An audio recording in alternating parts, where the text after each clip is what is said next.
할렐루야. 오늘도 주님의 놀라운 은혜와 능력이 함께하는 귀한 밤이 되기를 주님의 이름으로 축원합니다. 오늘 말씀은 태어나면서부터 맹인이었던 사람이 예수님을 통해서 눈을 뜨게 되자 바리새인들이 집중적인 공격을 하는 그런 장면을 보여주고 있습니다. 바리새인들은 먼저 이 맹인이었다 눈을 뜬 사람의 부모를 공략합니다. 19절에 보면 이는 너희 말에 맹인으로 났다 하는 너희 아들이냐? 그러면 지금은 어떻게 해서 보느냐라고 묻습니다. 이는 다분히 위협적인 질문이었습니다. 대답 한마디에 유대교로부터 출교를 당할 수 있었기 때문이었습니다. 22절에 보면 그 부모가 이렇게 말한 것은 이미 유대인들이 누구든지 예수를 그리스도로 시인하는 자는 출교하기로 결의하였으므로 그들을 무서워함이라라고 말하고 있습니다. 자신의 아들이 맹인으로 태어났을 때 얼마나 절망했을까요? 그리고 아무것도 볼 수 없어 할 수 있는 것이라고 하는 것은 길거리에서 구걸밖에 할 수 없는 그런 아들을 바라보면서 또 얼마나 힘들고 안타까운 마음이 들었겠습니까? 그런데 그 아들이 눈을 떴습니다. 얼마나 기뻤을까요? 그러나 아들이 눈을 뜬 기쁨보다 자신들이 유대교로부터 출교를 당하는 것이 더 두려웠던 것 같습니다. 당시 사회는 유대교 사회였습니다. 유대교에서 출교되면 자신이 살던 사회에서 축출당하는 것과 같았습니다. 아무도 상대해주지 않고 아무도 보호해주지 않았습니다. 그렇기 때문에 유대교에서 출교를 당하는 것은 죽음과 같은 의미가 있었던 것이죠. 그래서 이 부모는 자신의 아들에 대한 객관적인 사실만 나열합니다. 이 사람이 우리 아들인 것과 맹인으로 난 것을 아나이다. 그러나 지금 어떻게 해서 보는지 또 누가 그 눈을 뜨게 하였는지 우리는 알지 못하나이다. 그에게 물어보소서. 그가 장성하였으니 자기 일을 말하리이다. 이 부모는 자신의 아들이 맹인으로 태어난 것은 사실이다. 지금 눈을 떴다고 하는 바로 그 사람이 내 아들인 것은 사실이다 라고 인정을 하면서도 어떻게 누구로 인해 눈을 떴는지는 자신들이 할 이야기가 아니다 라고 말을 하는 거죠. 아들의 일로 자신들이 자체 출교를 당할 위험을 피해가려는 모습을 보여주고 있는 거예요. 또한 이러한 부모의 모습은 직접 그 일을 경험한 사람과 간접적으로 보거나 들은 사람들과는 다르다라는 것을 분명히 보여주고 있죠. 바리새인들이 다시 눈을 뜬 사람을 불러 그 일을 물어볼 때 그는 분명하게 대답합니다. 25절 같이 한번 읽어볼까요? 시작. 대답하되 그가 죄인인지 내가 알지 못하나 한 가지 아는 것은 내가 맹인으로 있다가 지금 보는 그것이니이다. 할렐루야. 그는 지금 자신이 경험한 이 놀라운 일에 대하여 숨길 생각이 전혀 없습니다. 그는 지금 태어나서 한 번도 경험해보지 못했던 놀라운 일을 경험했습니다. 세상에 태어나 처음 눈을 뜯고 세상을 자신의 눈으로 직접 보고 있는 것이죠. 그는 계속적으로 자신을 공격하는 사람들을 향해 의아해하면서 이렇게 말합니다. 30절부터 33절을 같이 한번 읽어볼까요? 시작. 그 사람이 대답하여 이르되 이상하다. 이 사람이 내 눈을 뜨게 하였으되 당신들은 그가 어디서 왔는지 알지 못하는도다. 하나님이 죄인의 말을 듣지 아니하시고 경건하여 그의 뜻대로 행하는 자의 말은 들으시는 줄을 우리가 아나이다. 창세 이후로 맹인으로 난 자의 눈을 뜨게 하였다 함을 듣지 못하였으니 이 사람이 하나님께로부터 오지 아니하였으면 아무 일도 할 수 없으리이다. 할렐루야. 그렇습니다. 이거는 율법학자가 아니더라도 알 수 있는 내용들인 거예요.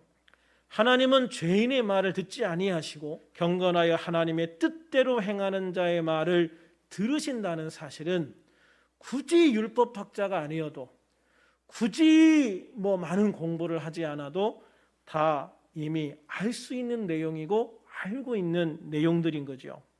그렇다면 예수라는 사람이 하나님께 기도했고 예수의 기도를 들으신 하나님께서 자신의 눈을 뜨게 하였는데, 그 사실 하나만으로도 예수라는 사람이 당신들이 말하는 것처럼 죄인이 아니라 경건하여 하나님의 뜻을 행하는 하나님의 사람이라는 것을 확실히 알 수 있지 않느냐라고 반문하고 있는 거예요.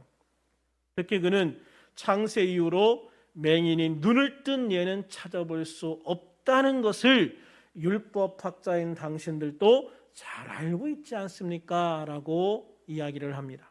그렇습니다. 구약 성경에요, 선지자들을 통해서 놀라운 역사를 많이 행하셨어요. 그런데 죽은 자를 살리신 일은 있으나 맹인의 눈을 뜨게 한 기적은 단 한 번도 없어요. 예수님 이전에 그 누구도 맹인의 눈을 뜨게 한 사람이 없었다는 거예요.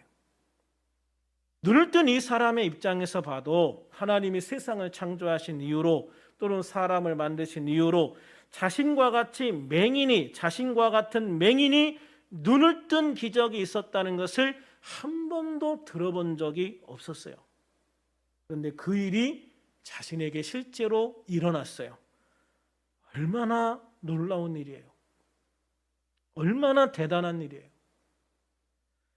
이런 놀라운 일을 행하신 분이 어떻게 죄인일 수 있는가?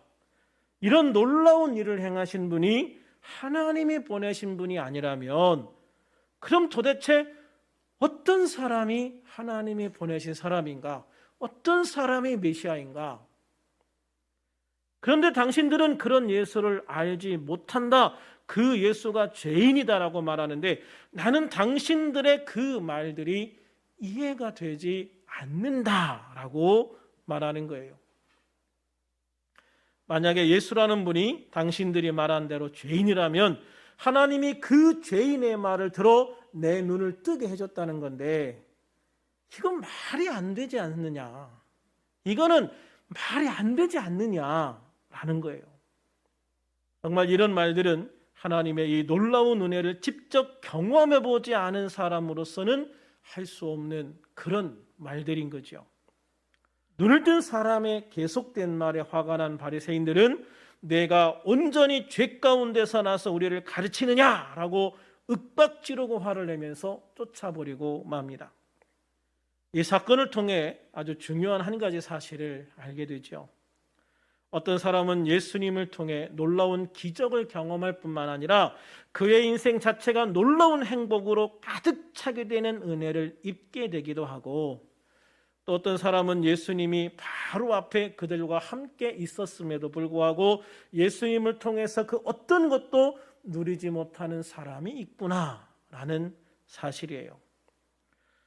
세상에서 가장 불행한 사람은요, 예기치 못한 재난을 당한 사람이 아니라고 그래요.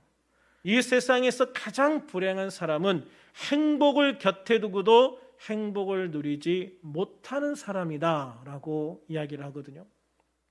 오늘 본문에 가장 행복한 사람의 모습이 보입니다. 바로 예수님을 만나 눈을 뜨고 새로운 인생을 살게 된 사람이죠.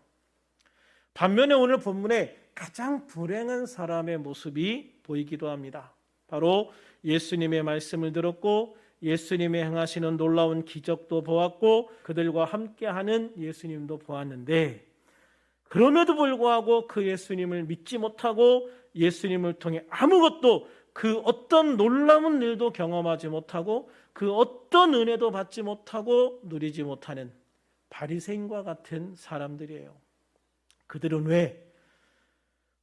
왜 한낱 구걸을 하던 맹인조차 경험하고 누렸던 이 놀라운 은혜를, 이 놀라운 능력을, 이 놀라운 기적을 경험하지 못했는가? 첫째, 그들이 예수님을 만나지 못했기 때문이에요. 그들이 예수님을 만나지 못했기 때문이라는 거예요. 예수님이 계신 곳에는 모든 문제가 해결되었어요. 모든 고통과 슬픔은 다 떠나갔어요. 죽은 자가 살아났어요. 병든 자가 나음을 입었고 죄인이 용서함을 받았어요. 그래서 예수님이 계신 곳에는 모든 사람들이 회복되는 은혜가 있었고 잃었던 생기와 기쁨을 되찾았어요. 창녀가 성결케 되어지고 세리가 의롭게 되는 기적이 일어나게 되어져요.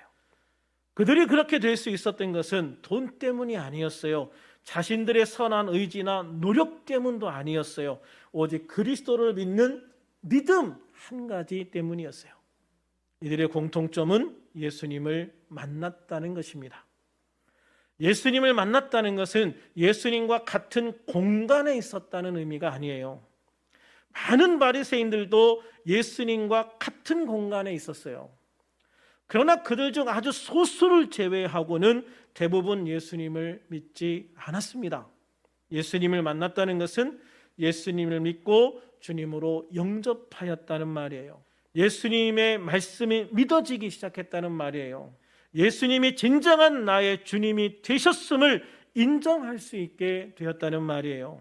예수님이 나의 영으로부터 느껴지기 시작했다는 거예요. 예수님이 나의 기도를 들으신다는 것을 믿게 되었고, 예수님이 나에게 말씀하시는 것도 알게 되고 믿게 되고 듣게 되었다는 말이에요.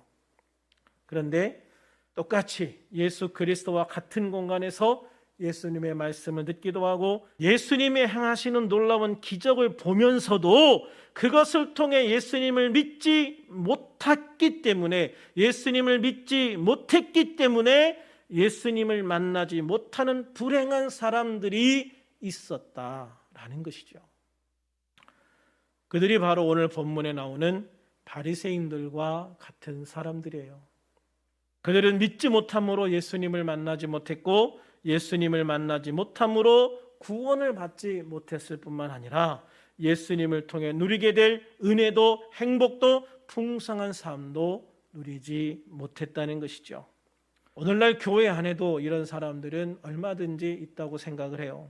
입으로는 예수를 주라고 시인하면서도 마음으로는 예수님을 믿지 못하고 삶의 행동으로는 예수님의 말씀에 따라 살지 못하는 사람들. 이런 사람들은 예수님을 믿는 성도가 누리는 이 참된 행복과 기쁨을 맛볼 수 없다는 말이에요. 그러므로 우리들은 예수님을 만나고 믿고 따를 수 있는 성도가 되어서 주님이 주시는 이 모든 축복과 은혜를 온전히 누리는 행복한 성도가 되시기를 주님의 이름으로 축원합니다. 예수님을 통해 능력을 경험하지 못하는 두 번째 이유는 예수님의 말씀과 행하신 일을 나에게 주신 은혜로 믿지 못하기 때문이에요. 이 맹인은요, 자신들의 소중한 이웃이었습니다. 그 이웃이 눈을 떴어요. 얼마나 기쁜 일이에요. 얼마나 축하해 줘야 될 일이에요. 정말 함께 춤을 추며 기뻐해야 될 일이잖아요. 그럼에도 본문에서 유대인들이라고 말하는 이 바리새인들은 맹인이었다 눈을 뜬 사람과 자신들은 아무 관계가 없는 사람이라고 생각을 해요. 자신들과 아무 상관이 없는 사람이다 보니 그 사람이 어떤 놀라운 일을 경험했는지, 그에게 얼마나 좋은 일이 일어났는지 상관이 없어요. 단지 그를 통해서 예수님에 대한 좋은 소문이 나는 것만 경계하는 거예요. 이 눈뜬 사람 때문에 예수에 대한 좋은 소문이 나면 안 되는데, 이것 때문에 예수 믿는 사람들이 늘어나면 안 되는데, 이것 때문에 예수의 추종자들이 많아지면 안 되는데, 그들이 생각하는 거는요, 오직 그거 하나예요. 그래서 어떻게 하든지 이 사건을 통해서 예수님이 더 유명해지거나 예수님을 따르는 사람이 더 많아지는 것을 막아야 된다라는 생각으로만 꽉 차 있는 거죠. 이런 관점에서 예수님과 예수님으로 인한 기적들을 본다면 예수님의 말씀과 기적으로 인해서 은혜를 받기보다는 골치 아픈 문제 하나가 생겼다라고 생각하는 것밖에 없어요. 그러니 예수님을 통해 행복해질 수가 없죠. 예수님이 어떤 말씀에도 은혜를 받을 수가 없는 거예요. 예수님이 행하신 어떤 기적을 통해서도 주님을 믿을 수가 없는 거예요. 우리가 예수님을 통해 은혜 받고 능력을 경험할 수 있는 것은 예수님이 말씀하신 그 모든 말씀들이 나를 위한 말씀으로 받아들이고 예수님이 행하신 그 모든 기적들이 나를 위한 기적으로 믿고 받아들일 때예요. 그러면 우리는 예수님을 통해 행복해질 수 있어요. 예수님을 통해 기쁨과 소망을 누리고 감사할 수 있는 성도가 되어지는 거예요. 그리고 그 놀라운 기적들이, 그 놀라운 성령의 능력들이 나에게도, 나를 통해서도 일어날 수 있게 되어지는 것이죠. 나도 주님의 그 놀라운 은혜와 능력을 경험하고 누리며 살아갈 수 있는 그런 성도가 되는 거예요. 바라기는 우리들 모두 성령에서 말씀하신 주님의 모든 말씀이 곧 나를 향한 말씀이고 나를 위한 말씀이고 나에게 주신 말씀이라고 믿을 수 있기를 주님의 이름으로 축원합니다. 그래서 성경에 기록된 모든 기적들이 오늘 나에게도 함께하는 우리들이 될 수 있기를 우리 주님의 이름으로 축원합니다. 예수님을 통해 능력을 경험하지 못하는 세 번째 이유는 예수님에 대한 잘못된 선입견을 가지고 있었기 때문이에요. 본문 24절에 보면 유대인들 중 바리새인들은 맹인이었다가 눈을 뜬 이 사람을 두 번째로 불러서 대뜸 말하기를 너는 하나님께 영광을 돌리라. 우리는 이 사람이 죄인인 줄 아노라 라고 말해요. 이 사람들은요, 그냥 볼 것도 없어요. 우린 이미 예수가 죄인이라는 것을 알고 있어. 우리는 이미 예수가 죄인이라고 정해놓았어. 우리는 이미 예수라는 사람을 죄인이라고 규정했어 라고 분명하게 딱 얘기를 하는 거예요. 이 바리새인들은 눈을 뜬 이 사람이 예수님에 대한 어떤 간증을 하든지 아예 들을 생각이 없는 거예요.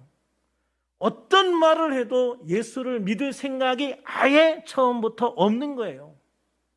그들의 마음에 이미 예수님은 죄인으로 규정되어 있었기 때문인 거죠. 그들의 생각에 예수님은 이미 죄인이었기 때문에 이 예수란 사람을 통해서 하나님께 영광 돌릴 수 있는 일은 일어날 수 없는 거예요. 그러므로 너는 예수가 죄인이라는 증거만 되기만 하면 돼. 예수가 하나님의 사람이라든지 예수가 하나님으로부터 온 사람이라든지 예수가 하나님의 능력을 행했다든지 하는 그런 말 따위를 우리는 듣고 싶지 않아. 우리가 듣고 싶어하는 말만 해 라고 압박하는 거죠. 이런 생각을 가진 사람에게는요, 주님이 어떤 말씀을 하셔도 들리지 않아요. 주님이 어떤 행동을 하셔도 무엇을 보여주셔도 보이지 않는다는 말이에요. 교회를 다니는 사람들 중에도 우리들 교회는 없지만 니네들 교회에는 이런 사람들이 있을 수 있어요. 은혜는 준비된 사람이 받는 거예요. 할렐루야. 은혜는 준비된 사람이 받는 거예요. 은혜를 받지 않으려고 작정하고 마음이 꼬인 사람은요, 절대로 은혜를 받을 수가 없어요. 주님의 능력도 경험할 수가 없어요. 주님이 주시는 기쁨도 소망도 행복도 결코 누릴 수가 없어요. 그러므로 우리들은 언제나 주님께 은혜 받는 데 집중해야 될 줄로 믿습니다. 아멘. 주님께 은혜 받는 데 집중해야 돼요. 주님께 은혜 받는 데 방해되는 바리새인들과 같은 이런 마음과 자세를 버려야 돼요. 끊어버려야 돼요. 자신의 편견과 부정적인 생각을 버려야 되는 거예요. 오직 주님의 말씀을 통해서 주님을 만나고 주님의 행하심을 통해 주님을 볼 수 있는 그런 간절한 소망을 가지고 주님을 바라봐야 되는 것이죠. 그러면 우리들도 예수님을 만나고, 할렐루야. 그러면 우리들도 예수님을 만나고 예수님을 통해 은혜 받고 예수님을 통해 놀라운 일을 경험하고 누리는 복된 성도가 될 수 있는 것입니다. 오늘 밤에도 주님의 놀라운 역사는 계속됩니다. 그러므로 오늘 이 시간에도 우리가 믿음으로 기도하고 주님의 놀라운 기적을 경험하고 누리는 밤이 되기를 소망합니다. 그래서 오늘 이 밤에 우리가 보고 듣고 알고 경험한 모든 것을 세상에 온전히 증거하고 보여줄 수 있는 우리들이 될 수 있기를, 이 귀한 밤이 될 수 있기를 우리 주님의 이름으로 축원합니다.